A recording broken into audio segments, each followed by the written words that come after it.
Howdy folks, welcome back to yet another review. This time, I'll be taking a quick look at the 2002 action horror film, Dog Soldiers. Now, you might be wondering, why Dog Soldiers? And to be perfectly honest, it's because I was looking for werewolf films and I'd heard good word of mouth about this one. So I was curious, does it live up to the hype? Today, we're going to find out. To start, I'll be giving some background information about this film, such as who directed it, wrote it, and produced it. You know, the sort of boring stuff. But I personally like to know how the sausage is made and who made it. So without further ado, let's get into it. As stated before, Dog Soldiers is a 2002 film that is both directed and written by a man named Neil Marshall. This film would be his directorial debut, and he would go on to make another film that was talked about on this channel, The Descent, one of my personal favorites. He also directed the 2019 Hellboy film. But, we'll just save that one for another time. The film would be produced by a bunch of motion picture companies as seen here. It would then be distributed by the French film production company known as Pathé. Fun fact, Pathé was founded over 128 years ago. The 104-minute-long film was made with an estimated budget of 2.3 million euros. It would be released on the 10th of May 2002. It would go on to earn an estimated 5 million euros. It would later be released on DVD in November of that year in the US. So, with all that said, what exactly is this film all about? Well, according to IMDb's synopsis, the film is about a routine military exercise that turns into a nightmare in the Scottish wilderness. And I would agree with that statement. Without giving much away, it is about our protagonist, a soldier named Private Cooper, who is played by Kevin McKidd, who was brought onto a military training exercise with his unit of 5 other British soldiers. But things are not as they seem as they come across the grisly remains of another unit, and a lone survivor, who is played by Liam Cunningham. What could have caused these deaths? And will our small group of soldiers make it out alive? There's only one way to find out. You know, by actually watching the movie. I'm not going to give everything away here, folks. Spoilers aren't my forte. But I will give a few thoughts on the story itself. Now, personally, I thought that the story was pretty straightforward. The movie is kinda like Aliens, but with werewolves. Which is probably one of the most metal things I've ever heard.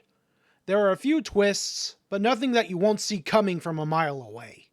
Which is funny because according to what I've read, this script took around 6 years to write along with the trouble of gaining financing. And if I am being fair, the dialogue is well written. There's plenty of fun British banter to be had by all, and for the most part, character actions and motivations do make sense. Except for one of the soldiers, that is, but hey, gotta have a little incompetence. Speaking of soldiers, let's talk a little bit about the characters. Overall, just like the script, the soldiers aren't too deep. There's one that likes football a lot, there's another that's sorta goofy, there's a tough-as-nails sergeant, and then there's our do-gooder protagonist. There are some other folks, but I couldn't really remember their Seven Dwarfs-esque character traits. Now, at first, I didn't really care much for the squad because I just saw them as chew toys for the real stars, the werewolves. But as the film goes on, you start to get attached to them, and you genuinely get concerned for their safety. I mean, sure, I can't really remember any of their names, but their acting was good. In fact, my personal favorite character, whose name I had to look up, was Sergeant Harry G. Wells, who was played by Sean Pertwee. He was that tough-as-nails sergeant that I mentioned before. He's a lot of fun in this film, and he has some of my favorite scenes in it. I should also make a special mention of Emma Cleasby as Megan. She's one of the only 2 female characters that's seen in the entire film. So this movie won't be passing the Bechdel test anytime soon. But I will say that she is a great actress. Okay, enough talking about boring fleshy humans. Let's discuss the effects a bit, shall we? For this film, the animatronic and visual effects were done by a studio known as Image FX, with the physical effects supervision being done by a man named Harry Weisenhan. I think that the werewolves in this film are up there with some of the best looking werewolves in cinema. As mentioned before, this film takes a lot of inspiration from Aliens, especially when it comes to limiting how much we see the monsters at first. This helps build up suspension and dread as our minds fill in the blanks as to what these beasts look like.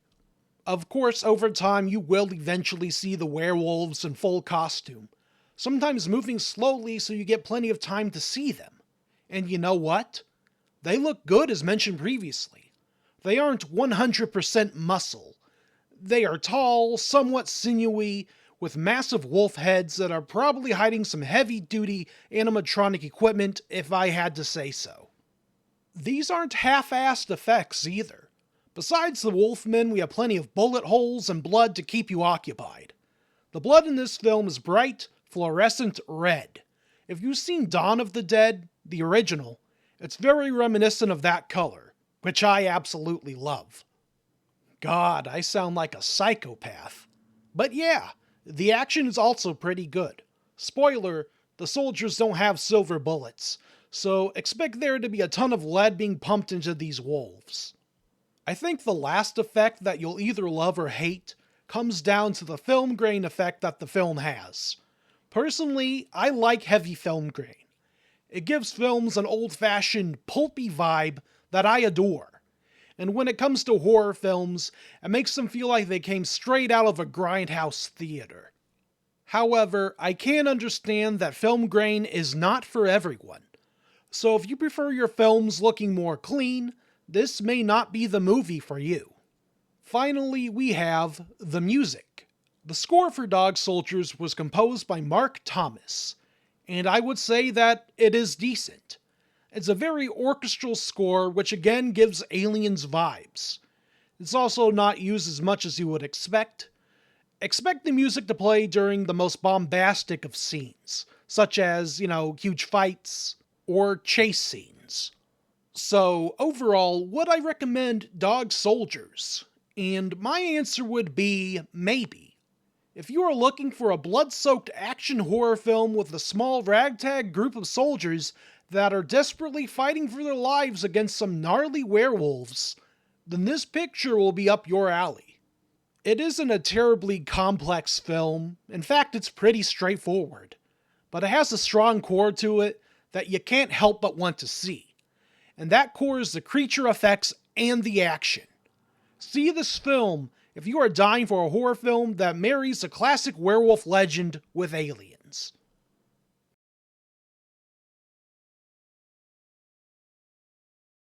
Howdy folks, thank you so much for watching this video.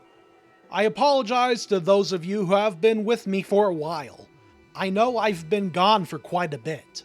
The past few months have kept me busier than I expected, but hopefully I should be able to make more quick reviews like this one for y'all. Unfortunately, I never learned how to use DaVinci Resolve, but I did manage to fix my problems with OpenShot, so expect more to come in the next couple of weeks. I got a couple of ideas, including a review of a certain video game movie that turns 30 this year, and another film that features a lone wolf. If you like this video, please feel free to like, comment, and subscribe.